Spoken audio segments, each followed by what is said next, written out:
everybody, this is Janet Randall and I'd like to welcome you to Lunges 101. My goal today is to answer questions you have about the lunge exercise.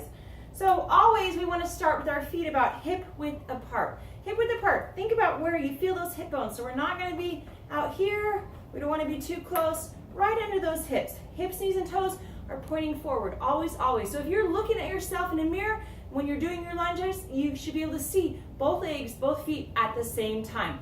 I'm going to turn it profile right here. So we always want to start nice and tall. Our belly button pulled in strong towards our spine. Again, feet hip width apart, everything pointing forward. We're going to step down in that forward lunge or that front lunge.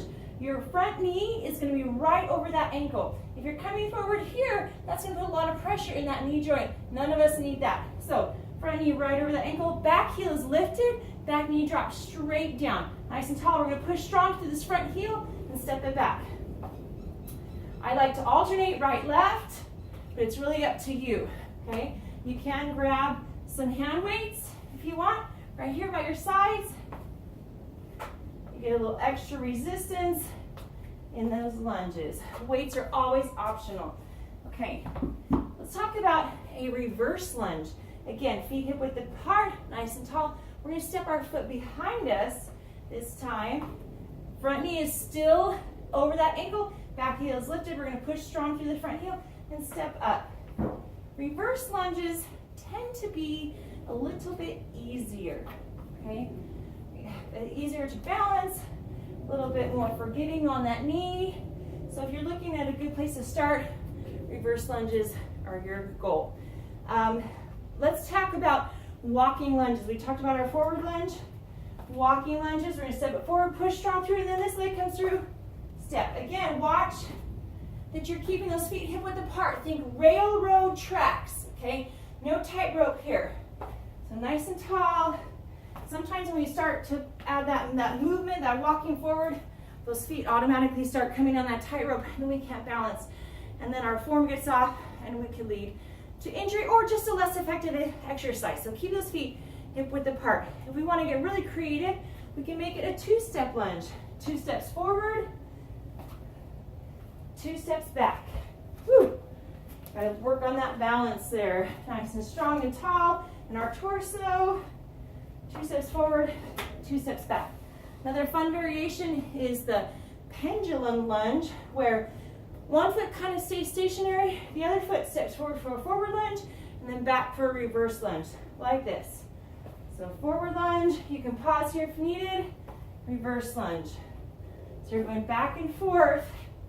On the one side, you'll complete all those reps and then switch and do the other side.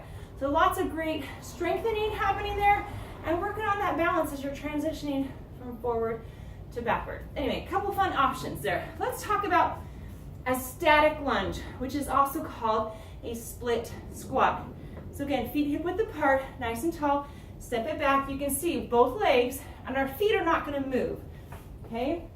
Right here, our feet stay right there, and we're just going to go straight down and straight up. Okay? Our heel stays lifted in the back. Front knee stays right over that front ankle, straight up, straight down. You complete all the reps on that side, then switch sides. That's a great one to add some hand weights if you like. If you're working on building strength, your knees maybe are a little bit tender, we'll say, you can place that front foot on maybe a curb or a low step, nothing too high here. Make sure that it's not just your toes, but your whole foot is on that step, nice and tall, keeping our feet hip width apart. We're still railroad tracks here. We can do a little, our split squat or static lunge here. Maybe not going quite as deep, that back leg is not gonna get near the floor, but it puts a little less pressure, relieves some pressure of that front knee. If our knees are strong, and our balance is strong, we want to challenge ourselves, we can raise that back heel for a Bulgarian split squat. Woo, we're getting fancy now. Again, your feet, everything, always, always, always hip width apart, always. Tightrope here makes it more difficult. So we let that back heel up on the bench behind us, nice and tall. Our front knee is still right over that ankle, so it might take some time to kind of find that sweet spot. Bulgarian split squat. This is a great unilateral exercise. So we're just concentrating on that leg that's in front. We're still nice and tall, pushing through that heel, really working on that one leg. That's a great way to work on and strengthen muscle imbalances. Nobody's right side and left side are exactly the same. So working them individually at times can be very beneficial. Let's take a minute and talk about a side lunge. Again, our feet are hip width apart. We're going to step it straight to the side.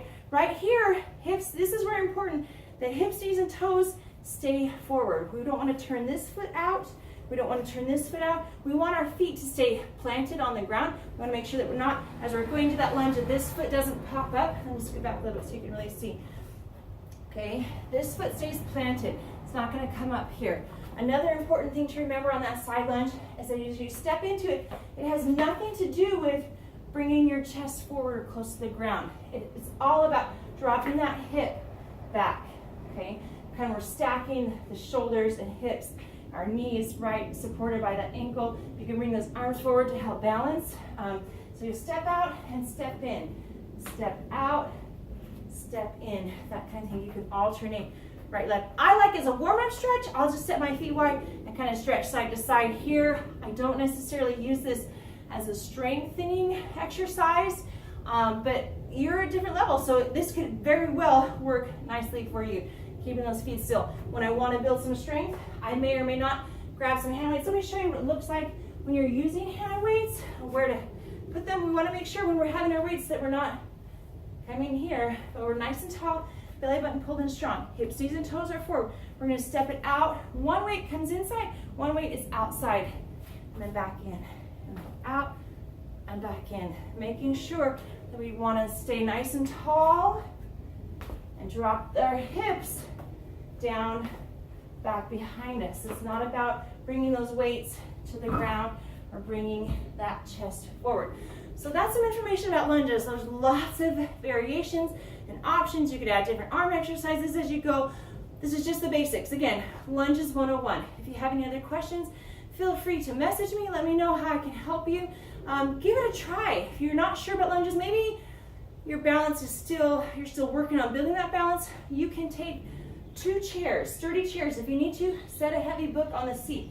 So put your chair so that the seat is pointing out away from you and the back of the chair is closer. You can hold on to those chairs as you're doing your lunges. Kind of let them be right there to help you with your balance, or if you need it. So lots of options. Don't be afraid of lunges. They're a great strengthening exercise that can help you with balance and skill and burning calories and building muscles and strengthening those knees and hips and ankles. They're so important, especially as we age. So there you have it. Give it a try. See what you can do. Have a fantastic day.